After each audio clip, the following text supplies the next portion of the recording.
Muy bien, hermanos, pues vamos ahora a tener el estudio de la tarde en el Decálogo. Cuán importante es estudiar bien los 10 mandamientos, el Decálogo, porque es la voluntad perfecta, la voluntad inmutable del Señor para nuestras vidas. Y el Señor pues nos da en su palabra, pues se nos da el mandamiento y también pues nos da los ánimos y los instrumentos, las ayudas para ponerlo en práctica. Y de esta manera pues leemos ahora la pregunta 110. Pregunta 110.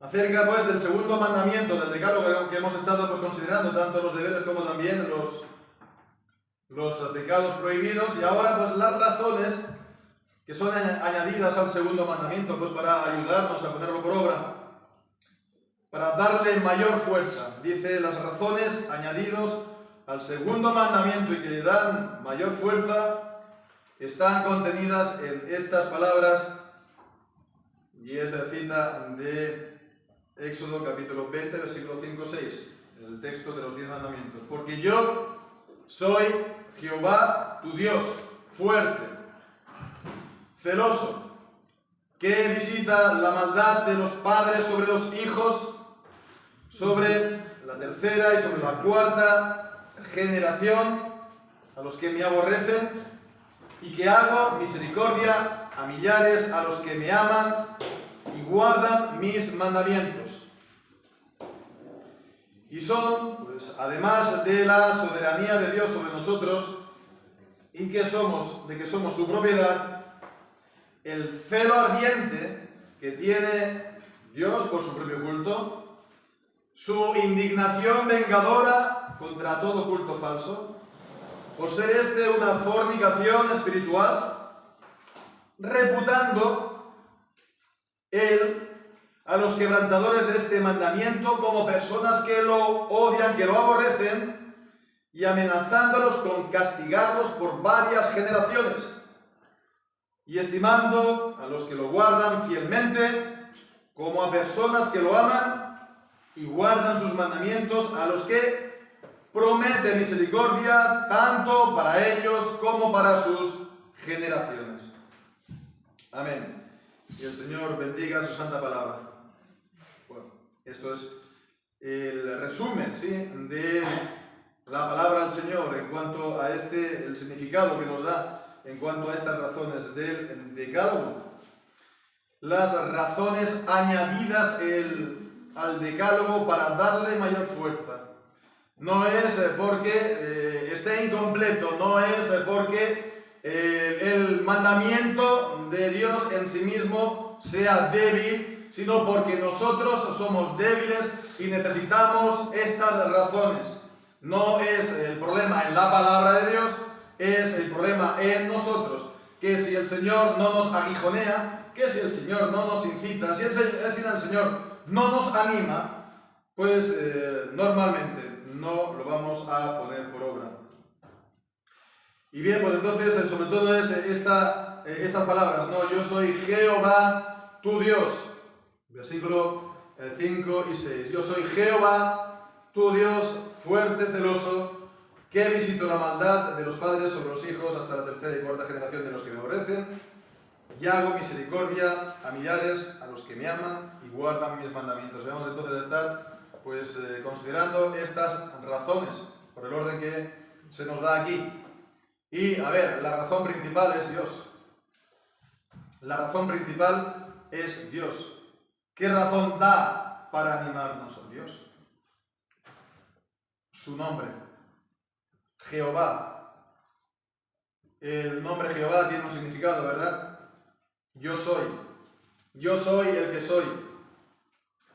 Yo soy el que era, el que soy y el que será. Yo soy el eterno. Y el nombre de Dios resume pues todas sus perfecciones. Y es por sus perfecciones que nosotros le tenemos que adorar. ¿De qué vale el segundo mandamiento? De la adoración, ¿no? ¿Cuál es entonces la razón principal que nos da? Dios.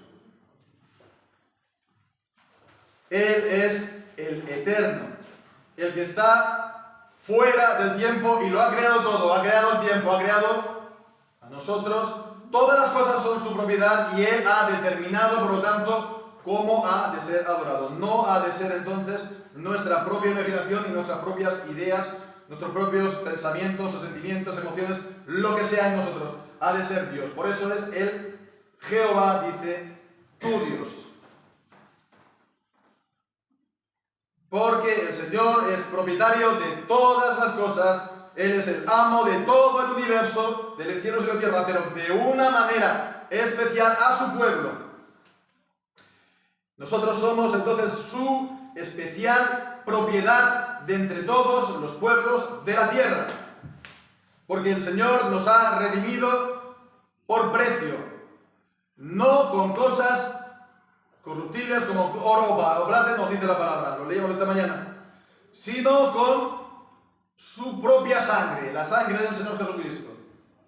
Una sangre que no tiene precio, que no tiene valor, de infinito valor. Con eso Él nos ha comprado. Entonces, si Él nos ha comprado, somos suyos. Si vivimos, para Él vivimos. Si morimos, para Él morimos. Y entonces, si es así, si vivimos y si morimos para Él, Él tiene mayor, entonces, derecho para decirnos cómo hemos de darle la adoración. Si vivimos y si morimos para Él, ¿qué es lo más? ¿Sería lo menos, entonces, el que nosotros, o sería fuera de razón? ¿Sería entonces algo que no podíamos recibir porque nos está pidiendo demasiado?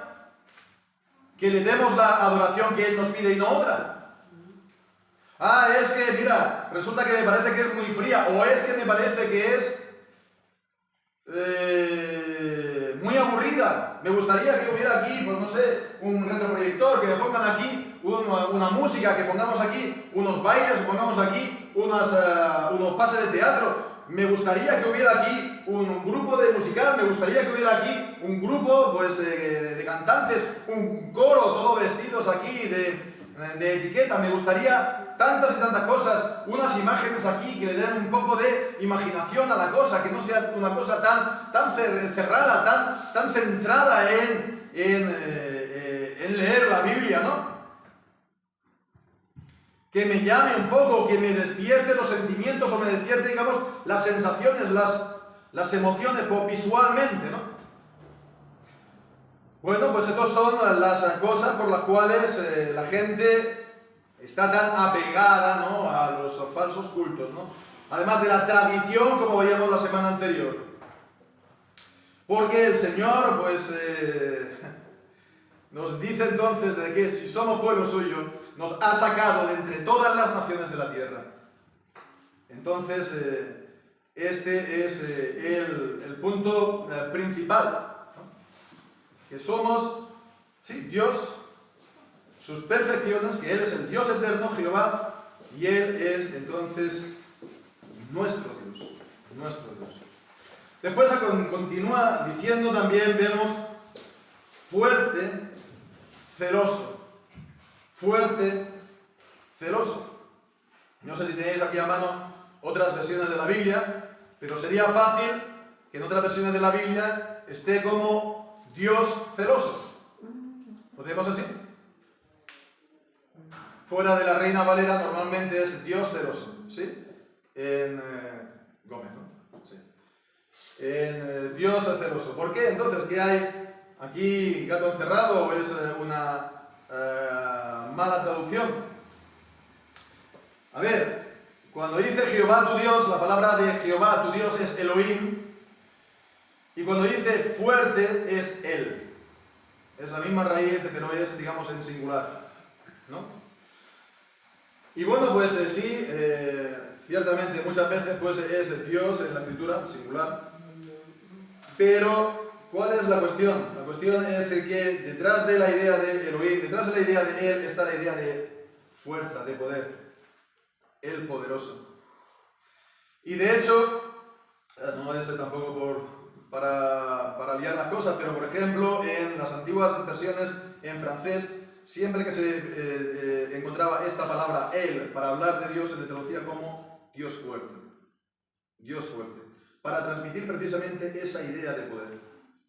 Entonces, cuando dices Jehová tu Dios fuerte, celoso, viene a ser prácticamente lo mismo que decir Jehová tu Dios, Dios fuerte, celoso. Entonces, esto es para que no nos sorprendamos o no nos cause problemas, ¿no?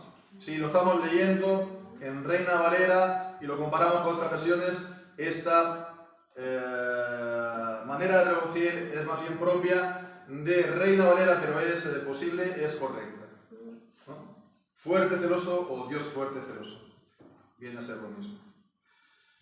Bien, pues entonces fijémonos, ¿no? Sobre todo lo que nos está diciendo es que Él es celoso. ¿Quién le iba a decir, no?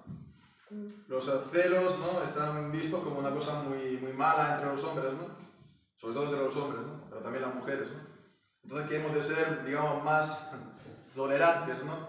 Con nuestros maridos, con nuestras mujeres y que, bueno, pues entonces que salgan por aquí y por allá con sus amigos o con sus amigos, ¿no?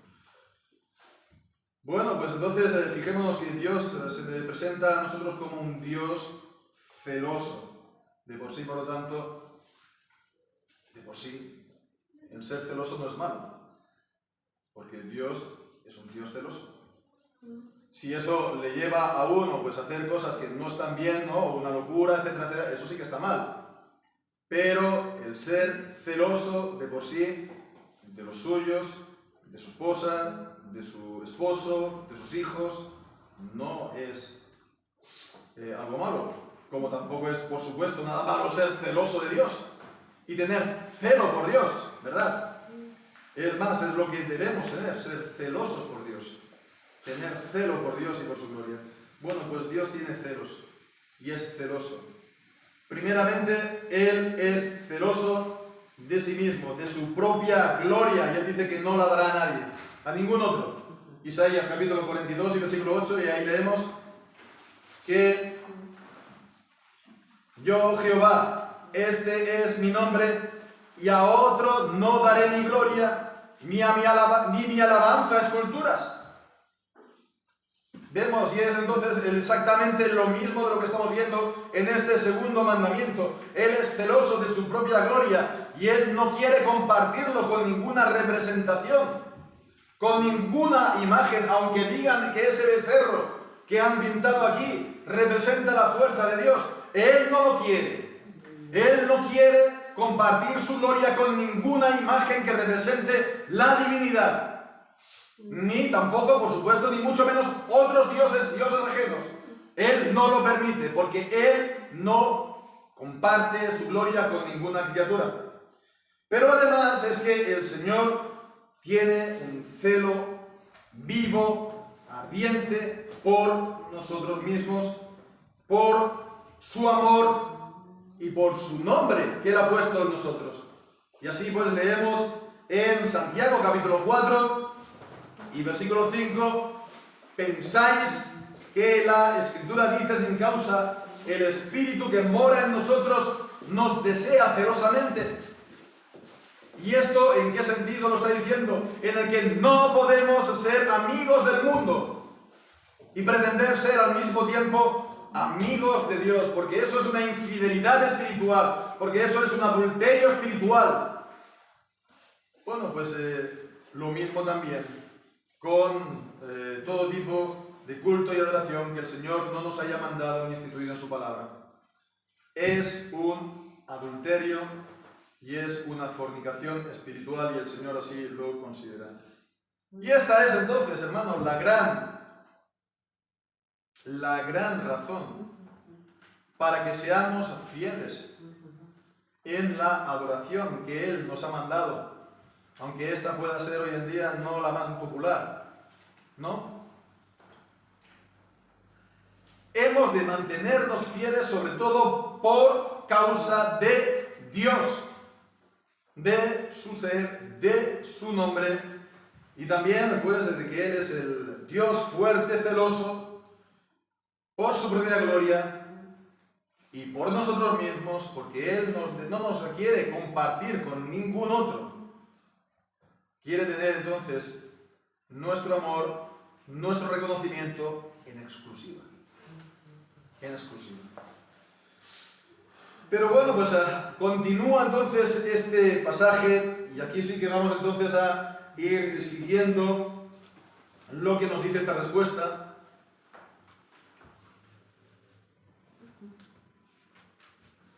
Podemos completar lo que hemos visto pues, con las citas que nos da el Catecismo.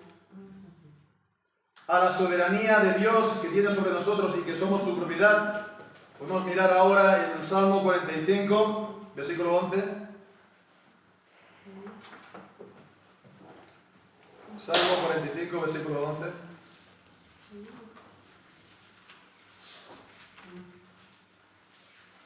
Este salmo mesiánico que está hablando pues, simbólicamente de la relación entre Cristo y la Iglesia, y dice: y deseará el Rey, es decir, Jesucristo, tu hermosura, e inclínate a Él, porque Él es tu Señor, Él es tu Señor. Y tiene, por lo tanto, esa soberanía y ese derecho sobre ti, como tu marido y tu esposo espiritual. En Apocalipsis también, capítulo 15, versículos 3 y 4. Apocalipsis 15, versículos 3 y 4. Y ahí leemos: y cantarán el cántico de Moisés, siervo de Dios, y el cántico del Cordero, diciendo: grandes y maravillosas son tus obras, Señor Dios Todopoderoso, justos y verdaderos son tus caminos, Rey de los santos. ¿Quién no te temerá, oh Señor, y glorificará tu nombre? Porque solo tú eres santo, por lo cual todas las naciones vendrán y adorarán delante de ti, porque tus juicios se han manifestado. Él es el Rey de los santos, el Rey de los santos, que tiene, por lo tanto, todo el derecho sobre ellos, sobre nosotros. Entonces, que Él tiene ese derecho sobre nosotros, también dice el celo ardiente que tiene por su propio culto. Y ahí podemos entonces leer solamente en Éxodo capítulo 34, versículos 13 y 14. Éxodo 34, versículos 13 y 14. Y ahí leemos: derribaréis sus altares y quebraréis sus estatuas y cortaréis sus imágenes de acera, porque no te has de inclinar a ningún otro Dios, pues Jehová, cuyo nombre es celoso, Dios celoso es. Cuyo nombre es celoso, Dios celoso es.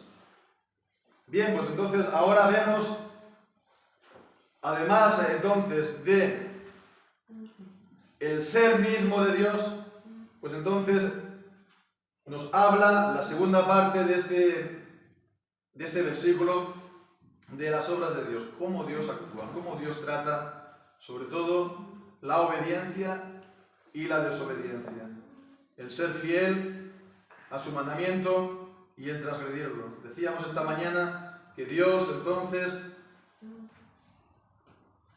siempre promete la bendición a la obediencia, y que siempre también promete o amenaza con la maldición, con juicios, con disciplinas a la desobediencia.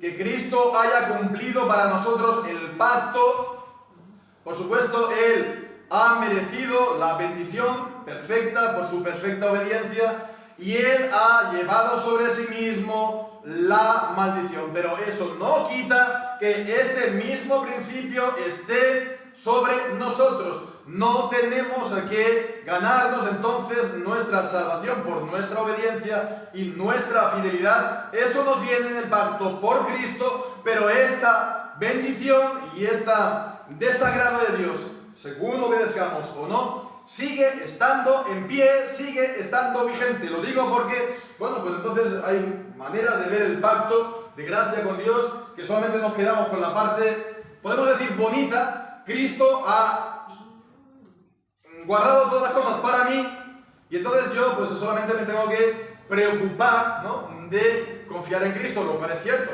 Me tengo que preocupar de esto, es lo principal que me tengo que preocupar. Pero también me tengo que preocupar si estoy guardando la palabra, sí o no. Si estoy siendo fiel, sí o no.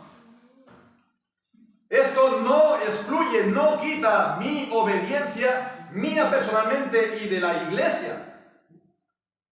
Esta actitud tiene un tinte que se llama antinomianismo, es decir, una actitud, ¿cómo diría yo?, despectiva, o una actitud que no le da la suficiente importancia a la ley de Dios. A la ley de Dios. Por eso dice antinomianismo, ¿no? El nomos es la ley, antiley, digamos que la rebaja, ¿no? No, es evangelio, por supuesto, pero hemos de también tener, pues, hacer nuestra atención a la ley, como lo estamos guardando.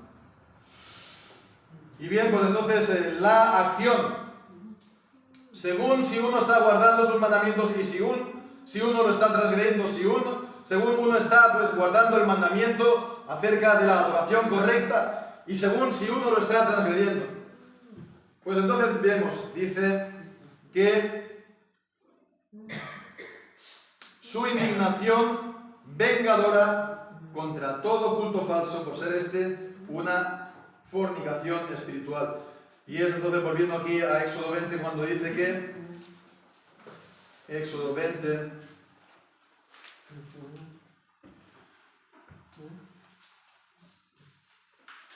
que visito la maldad de los padres sobre los hijos hasta la tercera y cuarta generación de los que me aborrecen.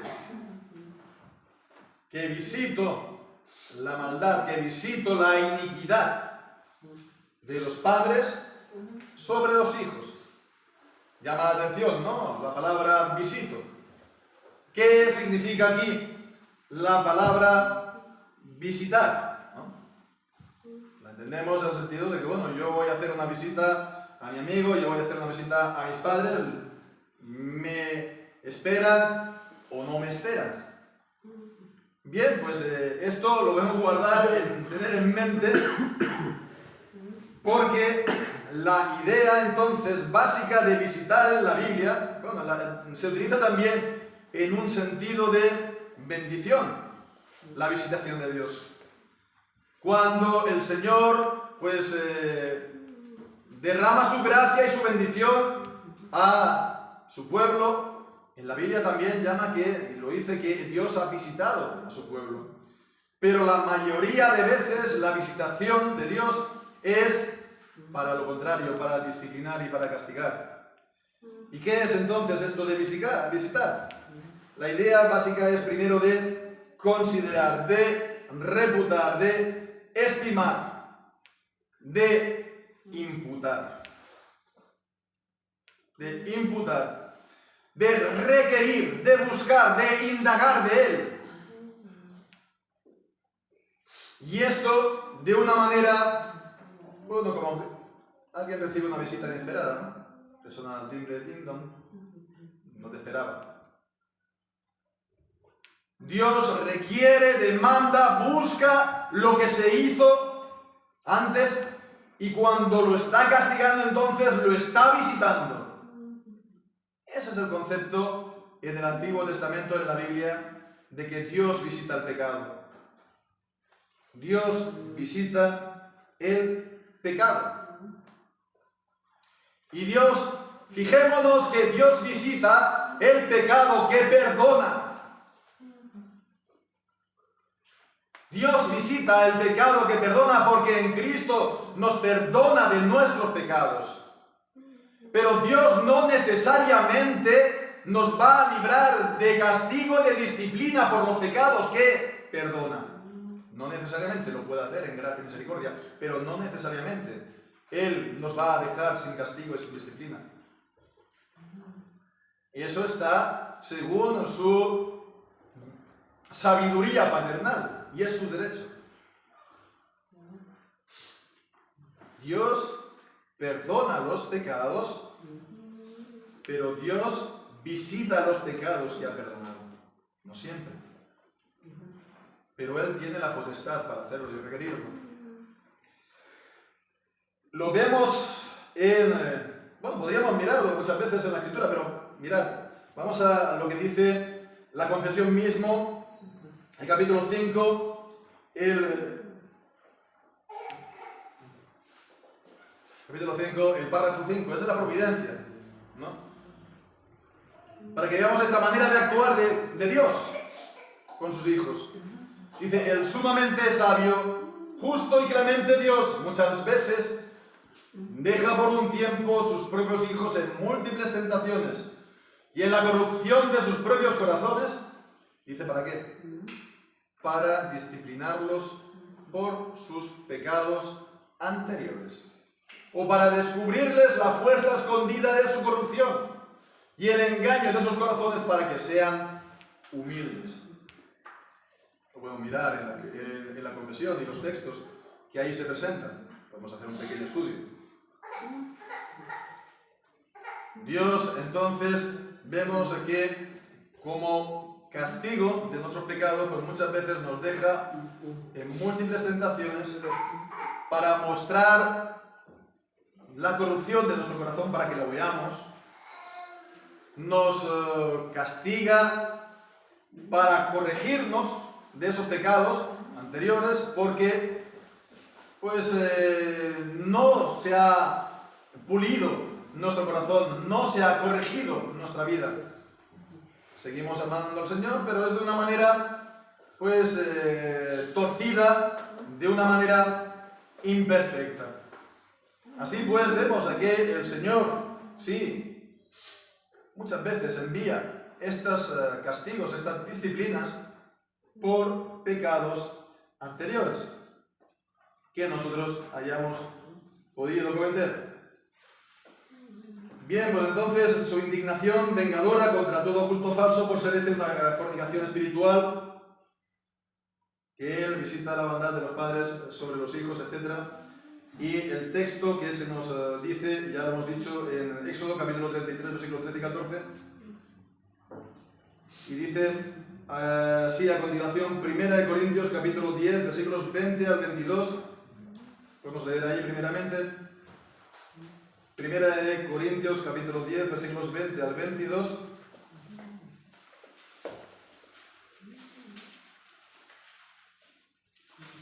Antes digo que los gentiles sacrifican a los demonios, los sacrifican y no a Dios, y no quiero que vosotros seáis partícipes de los demonios. No podemos beber la copa del Señor y la copa de los demonios. No podéis ser partícipes de la mesa del Señor y de la mesa de los demonios. Para ver entonces que esto también en el contexto del culto a Dios, no podemos participar de otros cultos a Dios, eso sería ser partícipe de sus, comillas, dioses, de sus demonios, y esto dice que, versículo 22, o provocaremos a celos al Señor. ¿Somos acaso más fuertes que Él?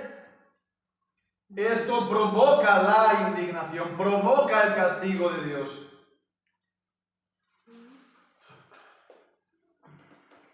Dice también Jeremías capítulo 7, versículos 18 al 20.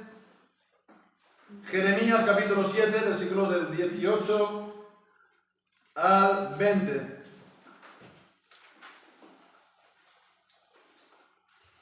Los hijos recogen la leña, los padres encienden el fuego, las mujeres amasan la masa para hacer tortas a la reina del cielo y para hacer ofrendas a dioses ajenos para provocarme a ira.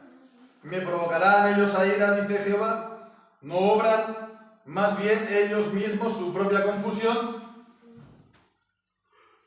Por tanto, así ha dicho Jehová el Señor: he aquí que mi furor y mi ira se derramarán sobre este lugar, sobre los hombres, sobre los animales, sobre los árboles del campo, y sobre los frutos de la tierra se encenderán y no se apagarán.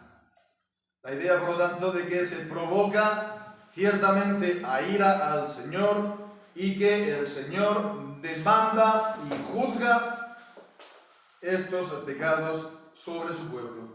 Se derramarán su furor y su ira sobre este lugar, sobre hombres, animales, árboles del campo, etcétera, etcétera. Entonces, fijémonos también la idea de que Él lo visita así sobre los padres, sobre aquellos que lo cometen, pero no solo esto, sino dice sobre la maldad o la iniquidad de los padres sobre los hijos. Y no solamente sobre la primera generación, sino hasta la, dice, tercera y cuarta generación de los que me aborrecen. Primeramente, lo que dice aquí en la explicación del catecismo, que el Señor considera, reputa a aquellos que transgreden el mandamiento como alguien que lo aborrece. Fuerte dirás, ¿no? Pero el Señor Jesús mismo dice que si me amáis, guardad mis mandamientos. Si ponéis otras excusas, pues entonces es que no lo amáis, ¿no? Al mandamiento no lo amáis lo suficiente, ¿no? Entonces, lo considera esto de la justa manera. Y por otra parte dice que lo visita sobre padres a hijos, hasta la tercera y cuarta generación. Y esto es algo que está fuera de lugar, esto es algo que ocurría en el Antiguo Testamento, pero ahora no. Esto es algo que lo tenemos que recibir nosotros como algo verdadero para nosotros, ¿sí o no? Pues sí. Porque el Señor considera a los hijos en los padres, en el pacto de la gracia. Y por la fe de los padres, los hijos son beneficiarios, herederos de la misma promesa de salvación. Cree en el Señor Jesucristo y serás salvo tú y tu casa. Porque la promesa es para vosotros y para vuestros hijos, dice Pedro en el día de Pentecostés. Entonces, la unidad de los hijos en los padres. Si las ramas son santas, también son... Las raíces santas también no son las ramas, ¿no? Y los frutos. Ellos son santos. Son santos. Entonces, si están al beneficio de nuestra fidelidad y de nuestra fe, es una cosa extraña de que también tengan parte de la visitación, del castigo y de la corrección del Señor. El Señor, pues, siempre considera la unidad de los padres a los hijos y sigue estando esto vigente, porque Dios considera a los hombres o en Adán, su padre, o en Cristo, la cabeza del pacto de la gracia. Bien, pues entonces fijémonos los textos que se nos da aquí en este punto. Podemos seguir leyendo en Ezequiel capítulo 16, versículos 26 y 27. Ezequiel capítulo 16, versículos 16 y 17.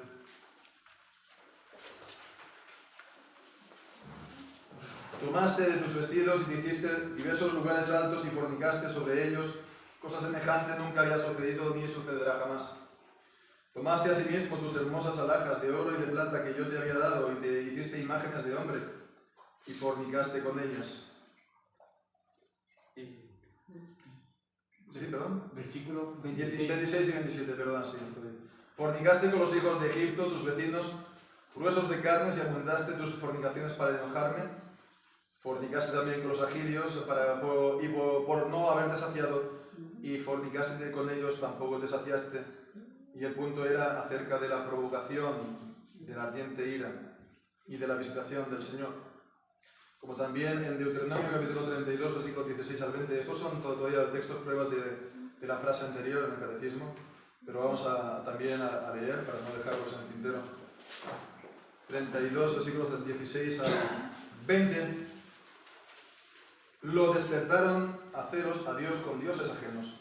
Lo provocaron a ira con abominaciones. Sacrificaron a los demonios y no a Dios. A dioses que no habían conocido, a nuevos dioses venidos de cerca, que no habían temido vuestros padres.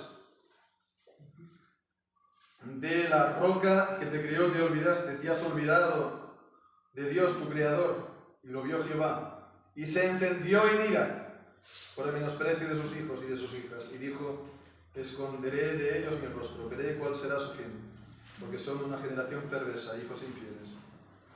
Y ahora sí, pues entonces leemos en Oseas capítulo 2 y versículos del 2 al 4. Oseas capítulo 2, del 2 al 4.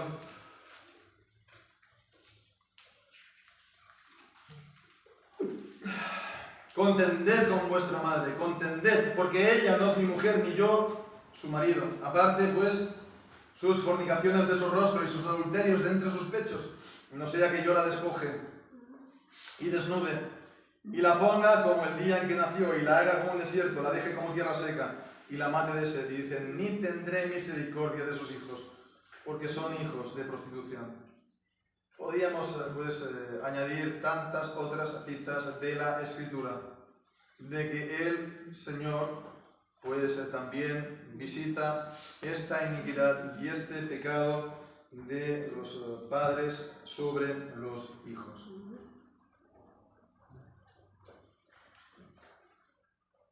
Por supuesto, esto no es entonces algo que el Señor va a hacer como ley matemática,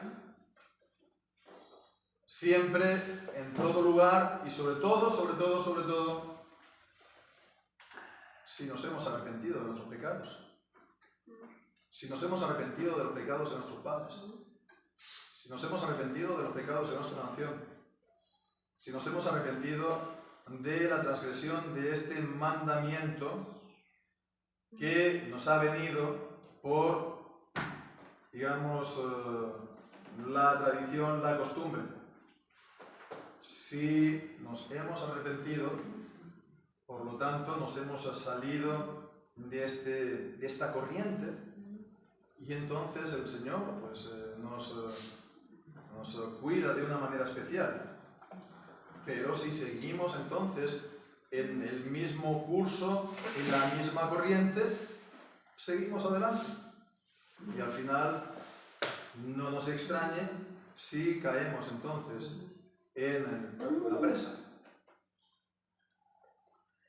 Por eso es tan importante lo que decíamos esta mañana, salirnos de los pecados nuestros propios personales, pero también de nuestra nación, de nuestra cultura, de nuestra, incluso podría decir, identidad, hermanos.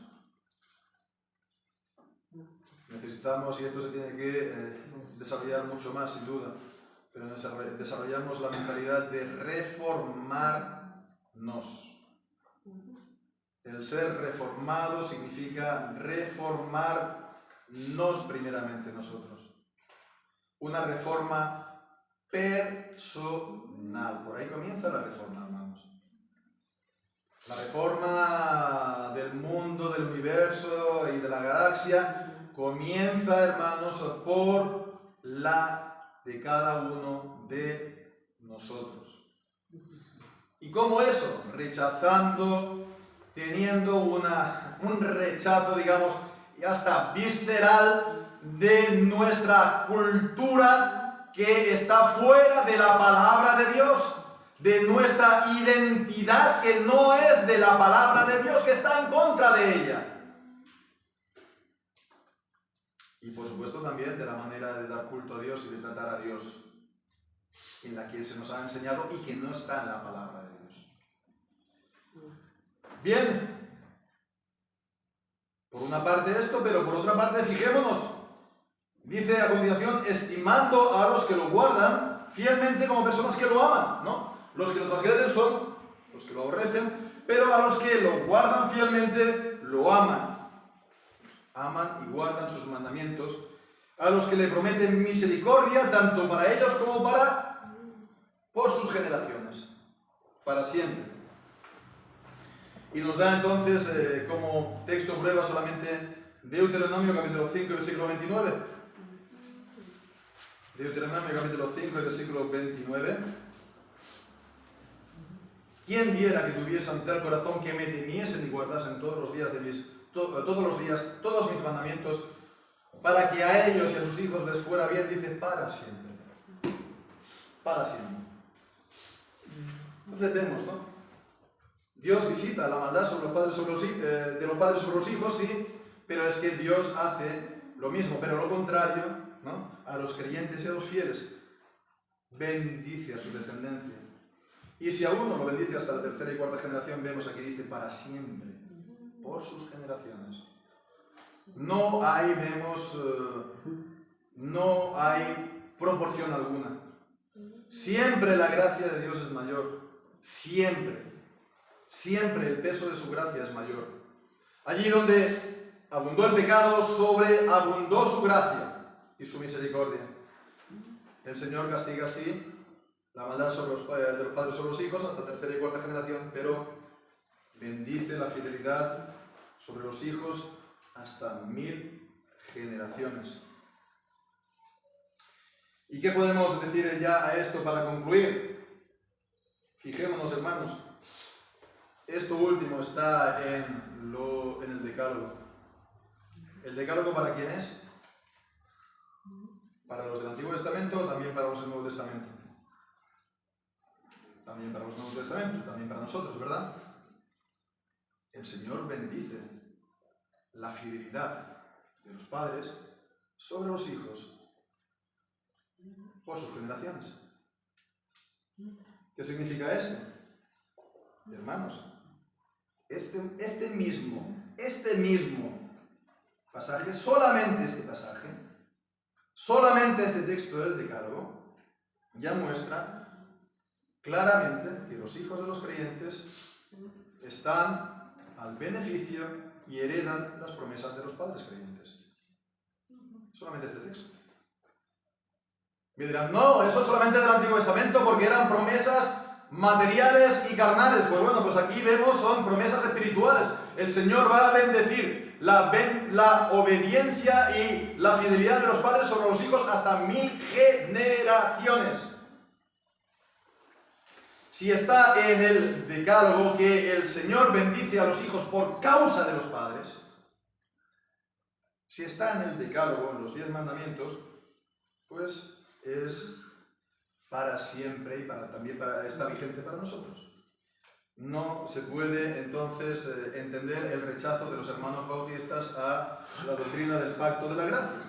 Es decir, que los hijos de los creyentes están en ese pacto en sus padres o con sus padres. Sí, por supuesto, hasta que ellos llegan ya a una edad en la que toman sus propias decisiones, pero hasta entonces los padres han de tener esta esperanza puesta en el Señor, siendo ellos también fieles al pacto, de que el Señor los va a mantener en su pacto también, ¿no? Bien, pues entonces, esto por una parte, por supuesto, pero por otra parte, hermanos, aquí que podemos acabar diciendo que si no tenemos nosotros aquí un gran aliciente para nosotros, como padres, a esforzarnos en la fidelidad al Señor, lo tenemos que hacer, sí, por nosotros, ¿no? Pero hermanos, también pensando por nuestros hijos, pensando por ellos. Nos esforzamos por ellos, ¿verdad?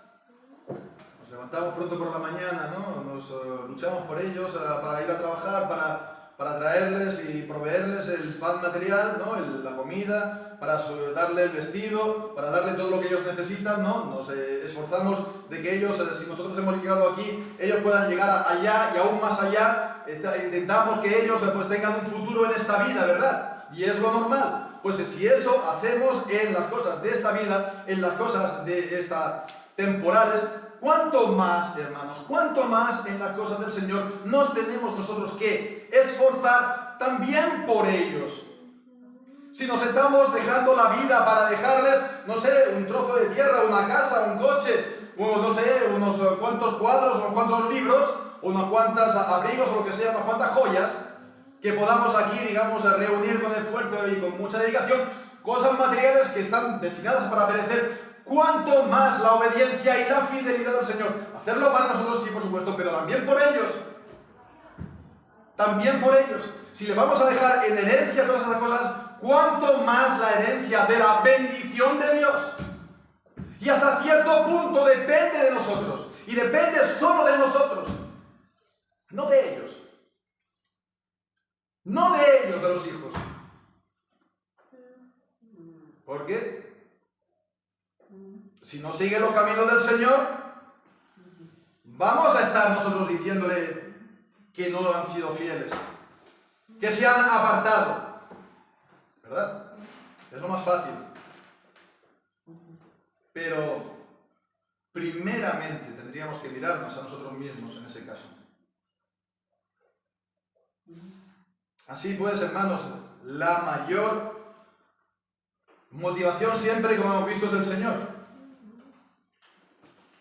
Su ser, su nombre, que somos su propiedad, después también su obra, las amenazas que Él hace aquí, es también para que las temamos, hermanos. Las amenazas son para que las recibamos también con temor de Dios y para que recibamos sobre todo sus promesas con fe y nos dediquemos a hacer lo que el Señor nos dice, porque el Señor es fiel y Él no deja una sola palabra, hermanos, sin cumplir, una sola promesa. En el libro de Josué dice que no faltó ni una sola de las buenas palabras que Jehová Dios habló al pueblo. El Señor no deja ni una sola de sus buenas promesas por cumplir. El Señor no debe nada a nadie. El Señor todo lo que cumple lo promete. Y lo podemos tomar al pie de la letra. Literal en todo lo que Él ha dicho. Pues así sea, hermanos, que el Señor bendiga su santa palabra. Amén.